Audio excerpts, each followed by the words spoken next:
31 number प्रश्न है, यदि किसी वस्तु को 15% के लाभ के बदले 20% लाभ पर बेचा गया होता तो विक्रय मूल्य 500 रुपया अधिक होता। वस्तु का क्रय मूल्य क्या है? तो इसके लिए एक फॉर्मूला है, क्रय मूल्य बराबर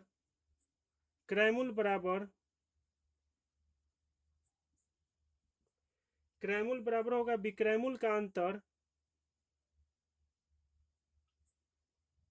विक्रय मूल्य का अंतर बटा लाभ प्रतिशत का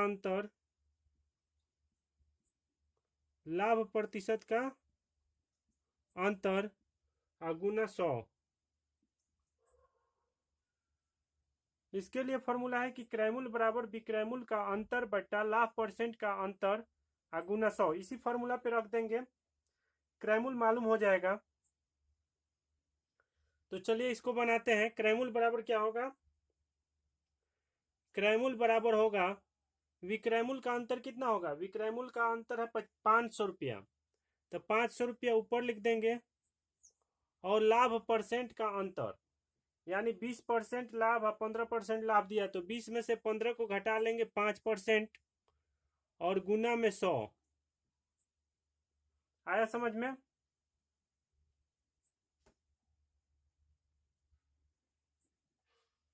गुना में 100 होगा। फिर इसको क्या करेंगे? काटेंगे।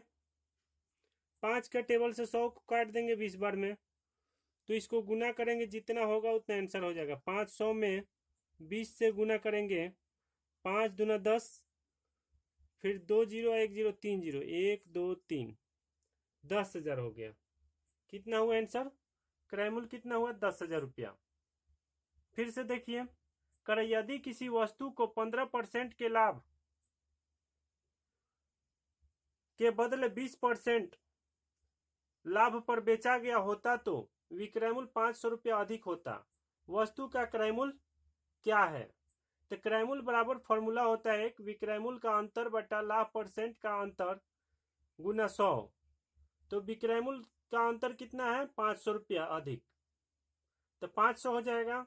और लाभ परसेंट का अंतर कितना होगा? एक दिया है 20% लाभ, एक दिया है 15% लाभ, तो 20 में से 15 को घटाए हैं, कितना आया है?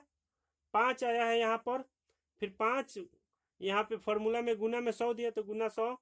फिर 5 से 100 को काटे हैं 20 बार में, अब 20 में 500 से गुना होगा 10,000। कितना क्रय मूल्य होगा?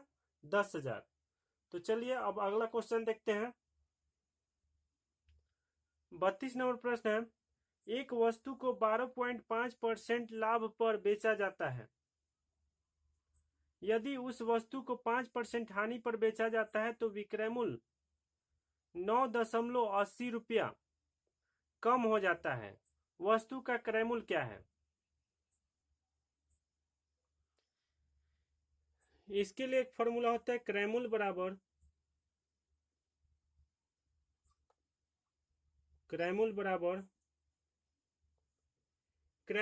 हो जाएगा विक्रय मूल्य का अंतर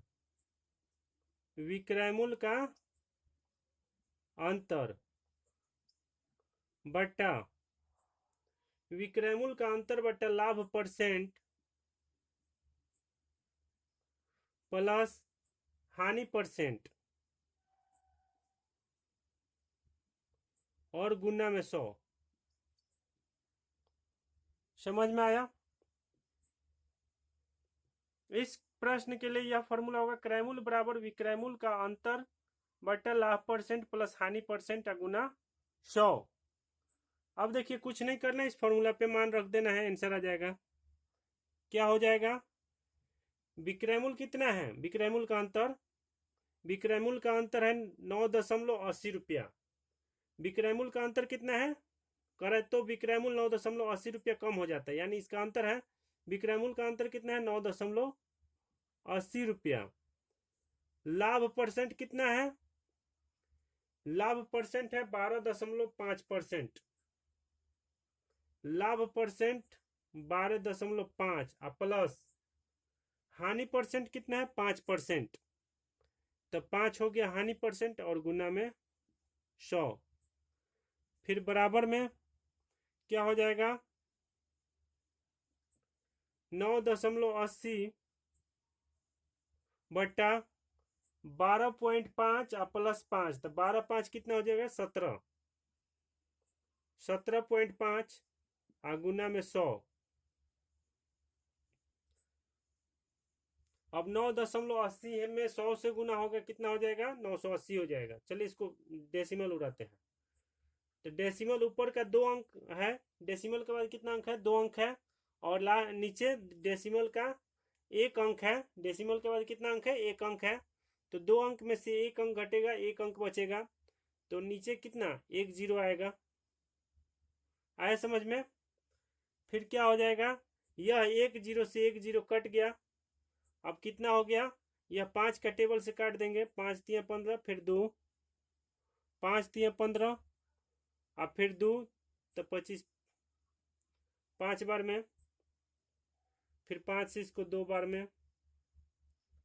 अब 35 से 5 का टेबल से कटेगा 7 बार में, फिर 5 का 5 4 5 9 45, फिर 3 5 36 196। 7 का टेबल से यह कट जाएगा, 7 दूना 14, फिर 5 7 8 56, तो कितना हो गया 28 और गुने 2, 28 दूना कितना होगा 56, 56 आंसर हो गया। 56 रुपया क्रयमूल्य हो गया। समझ में आ गया। देखिए क्या किया है, क्रयमूल्य बराबर दिया है फॉर्मूला, विक्रयमूल्य का अंतर बटा लाभ परसेंट प्लस हानि परसेंट गुना 100। अब क्या किए हैं कि विक्रयमूल्य का अंतर कितना है 9 रुपया 80 पैसा है, तो 9.80 लिखे हैं। फिर लाभ परसेंट 12.5% है, लिख दिए। फिर जोड़ 5% हानि, तो 5% को लिख दिए हैं। अब ये दोनों को जोड़ दिए हैं, 12.5 प्लस 5 17.5। फिर देखिए इधर डेसिमल के बाद कितना अंक है 2 अंक है, और नीचे डेसिमल के बाद 1 अंक है, तो 2 अंक में से 1 अंक घटेगा 1 अंक, यानी इसका अधिक 1 अंक हो रहा है, तो 1 0 नीचे आ जाएगा। फिर 1 0 से 1 0 को काट दिए, 5 का टेबल से इसको काट दिए 35 बार में, फिर 5 का टेबल से इसको 2 बार में काट दिए, फिर 5 का टेबल 7 बार में काट दिए, फिर 5 का टेबल से इसको 196 बार में काट दिए। अब देखिए क्या किए हैं, फिर 7 से काटे हैं इसको 28 बार में। अब 28 और 2 बच गया, तो 28 और 2 में गुना कर दिया, 28 दूना 56, 56 आंसर हो गया। क्रयमूल्य कितना हुआ 56 हुआ।